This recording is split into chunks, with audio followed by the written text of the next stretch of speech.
11월 말까지 등기 비용만 있으면 등기를 먼저 가져가고 신축 상지평대가 뭐 1억 후반? 김포시나 서울시가 납득할 만한 특단의 조치를 내려야 할 거라고. 안녕하세요. 사들경제 유선영입니다. 저는 지금 김포에 나와 있습니다. 이곳은 최근에 규제지역에서 해제되기도 했고 또 그 3기 신도시인 제2한강신도시 개발계획이 발표가 됐기 때문에 분위기가 좀 많이 달라지고 있다라고 언론에서도 나오고 있는데요. 현재 실제 분위기는 어떤지 현장에서 직접 확인해 보도록 하겠습니다. 저와 함께 가시죠. 오늘은 과거 미분양의 대명사로 불리던 김포 한강신도시로 찾아갑니다. 최근 규제지역이 해제되고 5호선 연장과 연계한 김포 한강 이 콤팩트시티 조성 계획이 발표되면서 다시 한번 훈풍을 기대하고 있는데요. 오늘은 막연한 희망 회로를 돌리기보다는 실제 현장 상황은 어떤지, 이곳의 악재는 무엇이고 어떻게 대처하면 좋을지도 함께 짚어봅니다. 출발 전 좋아요, 구독, 알람 설정 부탁드립니다. 그럼 지금부터 출발! 김포 한강신도시는 2003년 조성계획이 발표되고 2012년 첫 입주를 시작한 2기 신도시 중 하나입니다.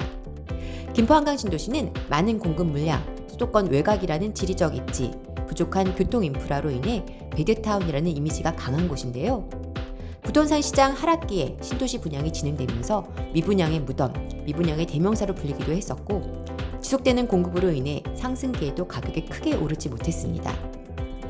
물량이 소화되고 GTX D 노선 호재가 부각되면서 2년 전 급격한 상승세를 탔는데요.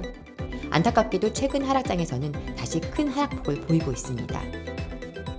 김포 운양역 역세권 아파트인 반도유후라 2차는 작년 10월 6억 2천만 원까지 거래됐었지만 최근 16층이 4억 1,500만 원에 거래되었고 바로 접하고 있는 롯데캐슬 역시 작년에 7억의 최고가를 찍었지만 최근 4억 7천만 원에 실거래되면서 역세권 대장 단지들이 33% 이상 급락한 상태입니다. 이런 하락세는 김포 한강신도시 전체적으로 나타나고 있는데요. 장기동 일대 최대 규모이자 비교적 신축 단지인 한강센트럴자의 1단지 역시 작년 최고가 7억 4,200만 원 대비 최근 4억 중반대 거래가 여러 건 터지며 40% 가까운 하락률을 기록했습니다. 이런 가운데 지난 11월 10일 정부의 규제 완화 카드에 이어 김포시에 연이은 대형 호재가 터졌는데요. 서울 5호선 연장과 연계한 윤석열표 첫 신도시인 김포 한강 이 콤팩트시티 조성 계획이 발표된 것입니다. 언론에서는 집주인들이 매물을 거뒀다는 기사들도 등장했는데요. 실제로는 어떤지 직접 부동산에 문의해봤습니다. 뭐 크게 달라지진 않았어요. 지금 오늘 금리가 비싸니까. 금리 때문에. 여기서는 매물을 걷어들이는 전화가 많이 들어오진 않고 이제 자기 상황에 따라 조금씩 몇 개 정도 들어갔는데 그런 상황은 아니고요. 비교적 저렴한 급매물 정보도 쉽게 접할 수 있었는데요. 7평이 16층 10개 나오면 있어요. 근데 그게 4억에 나오는데 38,500까지 사실 한대요. 그리고 전세가 2억 7,300개 있어요. 그래요? 한 1억 5천 정도.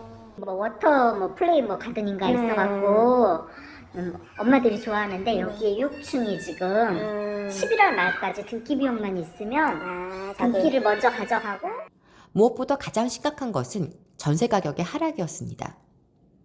원래 거의 4억까지도 나갔었거든요. 없을 때는 롯데도 저희가 상반기적으로 봄까지도 4억 넘게 전세를 썼거든요. 근데 지금은 손님 자체가 없어갖고 4억 넘은 것도 있었어요. 왜냐면 한강주당 나오고 집이 인테리어나 깔끔하면 4억 초반 정도까지 4억 1,200. 여기 전세가요? 지금은 3억 밑으로 나가는데 이렇게 이제 전세를 맞추는 그런 상황이면 요번에 맞춘 것도 2억 3천에 나와 있는 게 있어요. 전세 가격이 이렇게 빠진 것은 금리 인상과 함께 인접한 검단 신도시 입주 물량 때문입니다. 검단 신축에 2억 이렇게 나오나 봐요, 전세가. 그죠? 신축 30평대가 1억 후반 나온대요.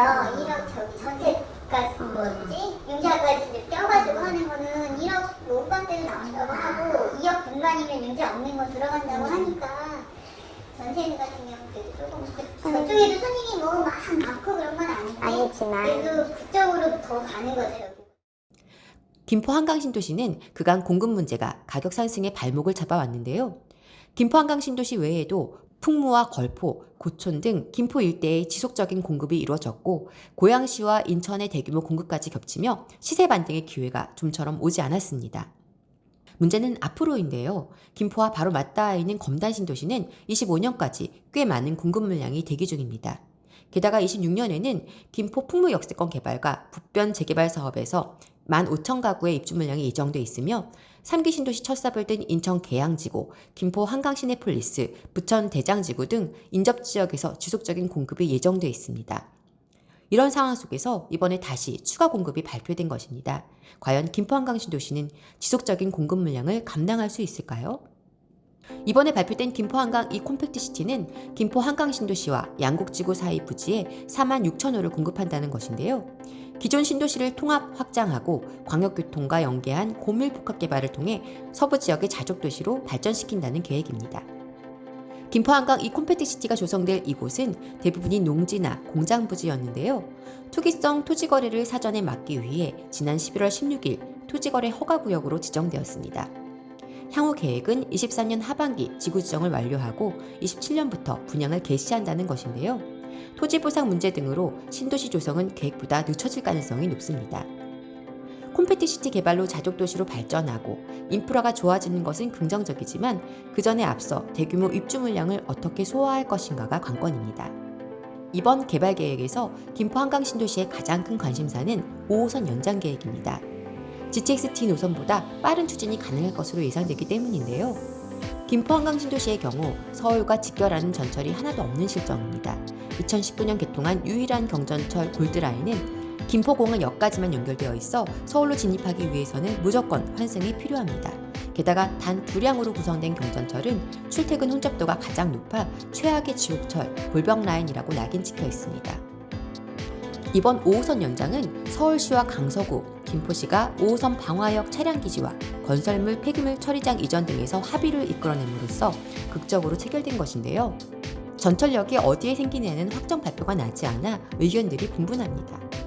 5호선이 그 자이에서 가장 가까운 쪽으로 이제 거의 뭐 확정은 아니지만 GTX랑 방학 5호선하고는 거기에 다르대요. 그래서 거기는 골드라인대로 그냥 두고 그 옆에 김포시에서조차 이 부분은 말을 아끼고 있는데요.